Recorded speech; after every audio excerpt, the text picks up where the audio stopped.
Kunin natin yung ano. Mga nanlalait, lumilipad ang bubong. I suppose this is what? This is who? Daisy? Nag-aalaga ng biik na utang, si Rose. Taga-timpla ng kape sa opisina.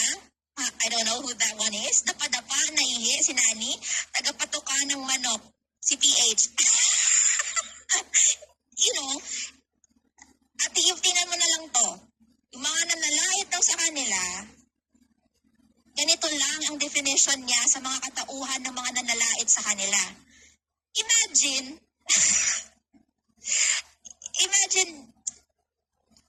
na inaano mo yung isang tao, na-isolate mo sa yung isang tao sa taong lumilipad ang bubong, nag-aalaga ng biik na utang, taga-timpla ng kape.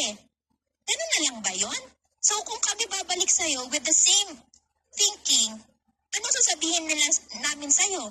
Chiksikwada na sengga ng SOCMED? Chiksikwada bobo ng SOCMED? Tama ba yun? Kasi yun lang din naman eh. Kung mag-name calling tayo dito and ad hominem, pareho lang din naman. Kayang-kaya din naman namin ibalik sa'yo yan. Lahat. Sobra pa. Pero who gives you the right? Diba? Who gives you the right para magsabi ng ganito na parang yung mga nalalait sa amin, ganito lang? Talaga ba? Talaga ba? Nakakatawa. I can run circles around you, girl. Like, come on. Bakit kailangan ka bigyan ng effort?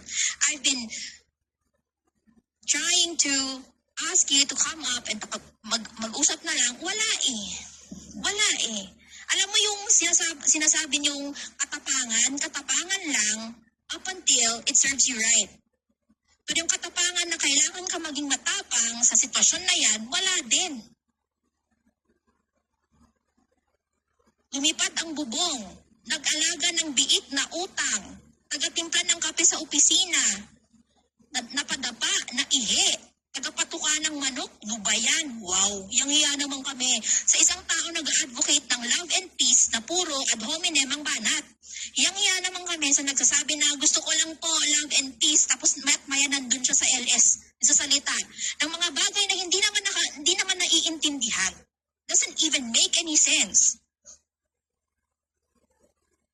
Why would you try to advocate love and peace kung ikaw mismo wala kang love and peace sa sarili mo? Hindi ka lang ipokrita, bobo ka pa. Hindi ka lang bobo. Wala ka pang ano dito ambag sa komunidad. Anong ambag mo dito? Anong ambag mo? Wala nga nakukuha yung tao sa'yo dahil bobo ka. And for you to say that mataas kang nilalang over whoever you're referring to, it's a bit thick coming from you, hey.